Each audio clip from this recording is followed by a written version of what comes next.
Hey man, welcome back to another edition of Everything Football 62. I'm your host, Jonathan Big Tex Johnson, aka Uncle Tex, aka Professor Tex. I know it's been a little bit, it's been a long time. You know what I'm saying? Feeling some kind of way. Cowboys didn't get to where I wanted them to get to. Then the Chiefs sit up there and failed me in what they did. But just wanted to kind of wrap this thing up, and then I'm gonna start going on a lot of this Hall of Fame stuff. Or Hall of Fame, not Hall of Game, like the great Deion Sanders said. I'm going to throw this number at you right now. Because this whole thing with Matthew Stafford. Because it's funny because during the time, right when the Super Bowl was basically ending, my homeboy texted me. And he said, hey, was Stafford a Hall of Fame? I'm just like, nah. I said, he got to win. He got to put in 2 or 3 more seasons at least. You know what I'm saying? To have that discussion. These guys, winning the championship is a major thing, especially for a quarterback. But it's even more of a thing when you when you have a winning record. Now, mind you, I don't play that winning record stuff. You go back and check out some of my past broadcasts that I've done. I don't believe in that. But that's neither here nor there because it doesn't matter what I believe. It is what it is, and that is a record for them. I always thought records were for coaches, and so far as the win and loss. But they obviously have something to do with that of the quarterback as well. Let's do this. Before Matthew Stafford came, wouldn't hear anything about Matthew Stafford. Guy with a good arm. He's in a horrible place, etc., etc., etc. Matthew Stafford was 74, 90, and 1. That's a 44.85 winning percentage. You want to round it up to 45? Go ahead and do that. Now, after this year, you're talking about someone who is that of an 86, 95, and 1, which brings his total up to a grand 47.25 winning percentage. Now, people say, well, you didn't throw in the 3 or 4 wins for the. I'm not putting that in there because, of course, they separate regular season from that of playoffs. We all pretty much know that, so I'm not going to do it that way there because they don't count. Why they don't count, that's something you have to take up with the NFL. I have no idea why that is that way, but it is that particular way. You cannot, and I've heard arguments, I've seen that quarterback, used to be type of quarterback, who's been on Stafford all year, whatever, kudos to him, Osklowski, whatever his name, he used to play in the NFL for a hot second, and say, well, yeah, he's there because of the numbers. Now, one of the things that I liked that I ended up definitely enjoying was the fact that Richard Sherman came out and was basically saying in a nutshell what he said. He said, I'm going to talk about it. He has, a podcast that's going to come out sometime later on. But the Hall of Fame bar is incredibly low now. I said this in 2019 going to 2020 into the 100-year anniversary of the NFL. It's like a participation trophy. Stafford is no all-decade team, no all-pro team, no MVP. 1 Pro Bowl, not even an MVP of the Super Bowl. Never considered the best in any year he played. At least Matt Ryan got an MVP. That says everything, and this is to one of the best corners that played in that era. He came along a couple of years later after Stafford in that era, so they played in the same era. Valid points, and that's the points that I'm making. Now, if he was 95 and 86 and 1, I'd be like, okay, let's go ahead and do with that. But until then, just like I told Raiders fans, everybody keeps talking about Jim Plunkett. I'm like, dude, you stop smoking the fucking shrooms. You know what I'm saying? Stop it. This is a guy who was a bust for all those years, never really did anything for all those years, caught lightning in the bottle a couple of times, and now you're going to try to make him a Hall of Fame quarterback. Granted, playoff wins means a lot of things. You got to, in order to get in the tournament, you got to perform in the regular season. That's all there is to it. Now, I'm going to talk about a various amount of things. There's a couple of things I want to just kind of get off my chest and whatnot. But it's like, stop it. So Matthew Stafford right now is at 86 and 95 and 1. if Matthew Stafford can, at the very least, for the next 2 years, win about 20 more games, let's say go 10-7 for the next 2 years, that's winning 20 games, right? That'll take him to 86, 96, 106, 7, 95, 101, 106. 106 losses to that of what, 86, 96, 106. Let's give him that. Because what people are going to say now is because, well, Eli Manning, who's basically his record is 500 on the nose. He's like 72-72 or something like that, or 75-75. I don't know what it is, but it's the same. He has the same amount of loss. He's 500, but he won the big game twice. He slayed the dragon, for those who need that, twice. He beat the Pats twice. Beat the Pats twice with that of the great Tom Brady. And I don't see him as a first ballot Hall of Famer. I don't see him as a second ballot Hall of Famer. I see him as a third ballot Hall of Famer, possibly. If he gets in there as second ballot Hall of Famer, he's getting that because of the family name. That's my opinion. Now, like I said before, Stafford has to, at least for the next year, put in about 20 to 30 more wins and possibly win another Super Bowl. Even if he doesn't, he has to at least win. You cannot put him in the Hall of Fame. Garbage that Stephen A. Smith tried to talk about Richard Sherman. You can't put him in there because of that. Where's the hardware? Some hardware, some consistency, some winning. People say, well, Dan Marino didn't win. Dan Marino, look at the wins versus losses and the numbers. Marino, if you don't at least win championships, you got to at least put up numbers. Good numbers, and be winning somewhere. Have some type of place where you were winning. People will probably bring up Dan Fouts. Well, you can bring up Dan Fouts, but Dan Fouts went to a couple of AFC championship games. Not only that, he won 3 years in a row. Aside from winning the yards title and leading the league for 3 or 4 years in a row, and then had won the AFC, I believe won the AFC West 3 years in a row. Something like that. Give me something. People are talking about Ken Stapler. See, put it this way. These guys played in different eras. These guys play in an era now where they're throwing the ball 40 some odd times a game. I've already spoken about this numerous of times.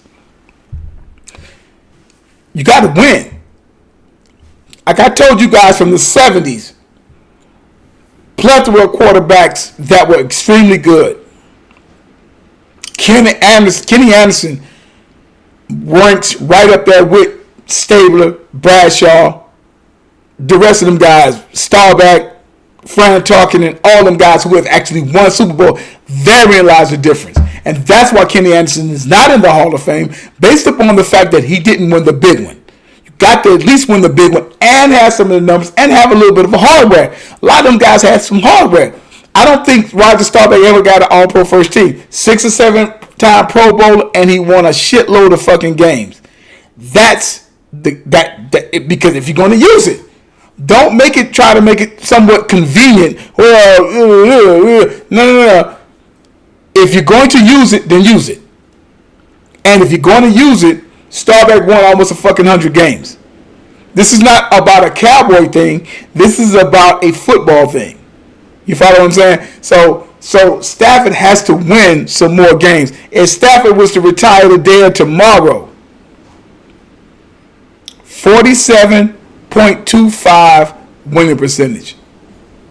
I don't want to talk about back during the time, but these guys like Stafford, them guys were sitting up there going to all these football camps, quarterback camps, where them guys would sit up there and doing whatever they needed to do. Otto Graham, Sammy Balls, what's the freaking guy name? Sid Luckman, all them type of guys, man. Them guys didn't have that stuff back during that time.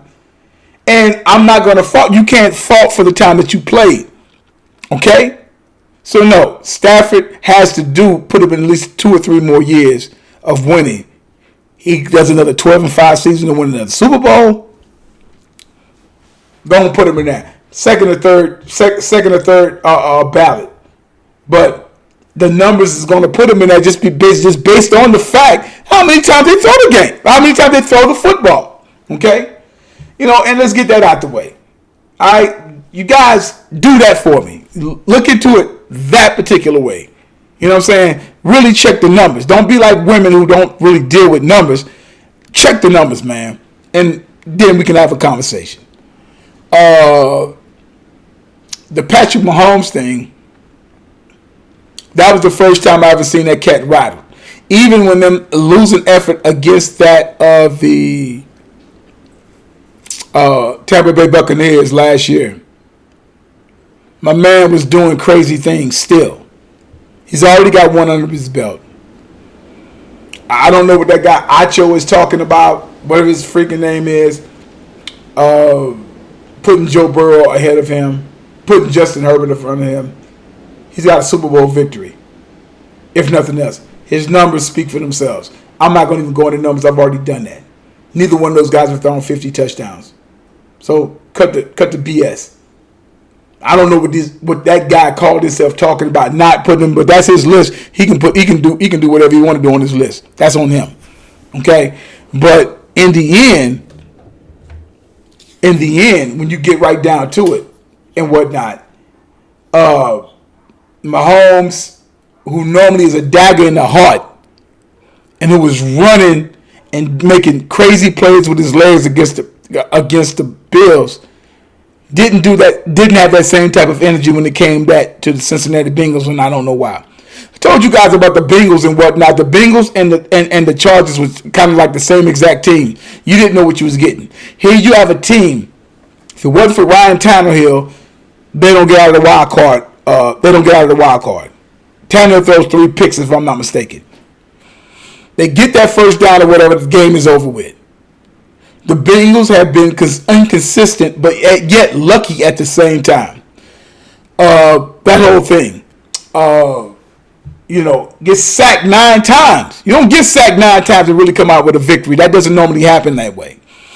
But they happen. They get there, and then, of course, the thing that happened with Kansas City and whatnot, that not throwing the ball to Tyreek Hill before halftime, when normally you throw the ball in there, have 2 or 3 seconds left on the clock, kick the field goal, go in there, you're up. That's a good feeling to have. But to go in there with nothing, Cincinnati still, that goes back to me, that goes back to coaching. Andy Reid had a Philadelphia moment. And that's one of the other things. Go back now. Let's talk. The next topic is the whole Aaron Donald thing. Aaron Donald's my guy. That's my guy, 100%.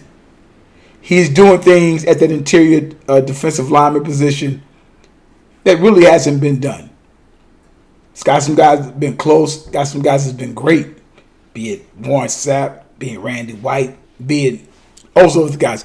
I always put Mean Joe Green, above notch on everybody up until last week, because he took a franchise and wanted to win. And go back and to really get the feel of it, go to that of the Football Life. You can look that up on YouTube. Football Life, and what Joe Green did and what he said and the things that happened for him to be what he was. Remember, people don't realize after 74, 75, Joe Green, to the rest of his career, basically played with one arm. His shoulder was completely jacked up. So you had somebody that probably would have been 8, 9 time first team All-Pro instead of 4 times first team All-Pro, but he had 10 times that he was a Pro Bowler. He could have actually averaged that in what he did. Because I've said, my defensive tackles for all-time team is Joe Green, Randy White. Bottom line, go look up Randy White's stats. He's not talked about simply because he did not get a Defensive Player of the Year award. Okay, and so with him, there's always an issue. But at the same time, it's like, but Aaron Donald he's done that. Should have been the MVP of the game. We see what he did. See what the great Von Miller did. That's why I was rooting for those guys because of the thing that happened with Von Miller was the Derek Thomas of his era, and Aaron Donald did what Aaron Donald was supposed to have done, and now he's like the lowest paid defensive player in the game, and there's talk of retirement and all this stuff like that. I tell you guys all the time, man. Like I said, Aaron Donald is ridiculous. I call him hardware. Every place he's ever played at, he collects hardware. In college, nothing but hardware. In pros, he's collecting hardware. He is going to go down right now as the best defensive interior lineman that's played this game, bar none. But that's just one position. That's just one. And Joe Green probably is going to occupy the other one based upon what he did for a franchise in the city. You follow what I'm saying? So, again, like I said, man, we can go back and forth about that. But no, Aaron Donald, but no, Matthew Stafford does not belong in the Hall of Fame until he at least wins 20, 30 more games. That's just my opinion. That's 3 more seasons. He's 34, 37 years old. If he can do that, fine. Then do what need to be done. Patrick Mahomes is one of the top 2 or 3 quarterbacks in this league. I don't know what Acho was smoking, or drinking, or eating for that matter. Not even close. You want to put Burrows above him. You want to put Justin Herbert above him. Herbert didn't even make the playoffs in his second year. Remember, Mahomes didn't start until his second year, which was 2018. We talk about all the other stuff. Everything else speaks for itself. Okay?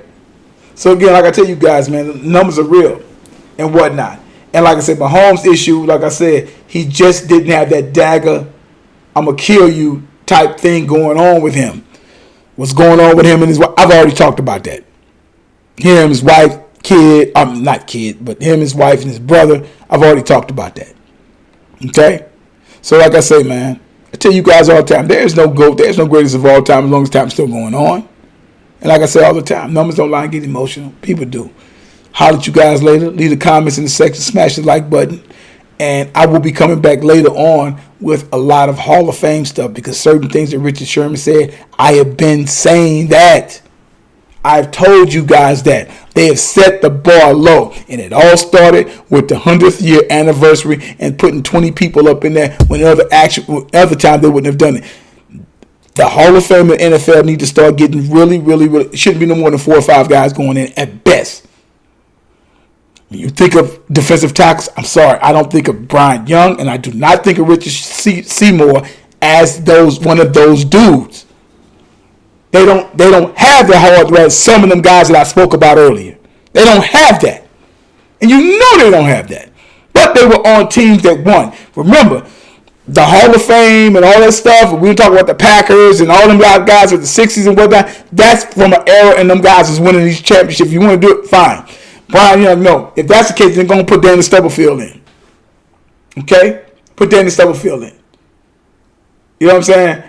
Them guys, LeRoy Butler, okay, if you just need that, he's not one of the top safeties that you think about when you bring that shit up. Stop saying that these guys do that. Because they really don't. So, again, like I say, man, all these different guys in, like Deion said, it's a Hall of Fame and then it's a Hall of Game. And it's supposed to be nothing but a Hall of Game. But I talk about that some other time. You guys have a good one.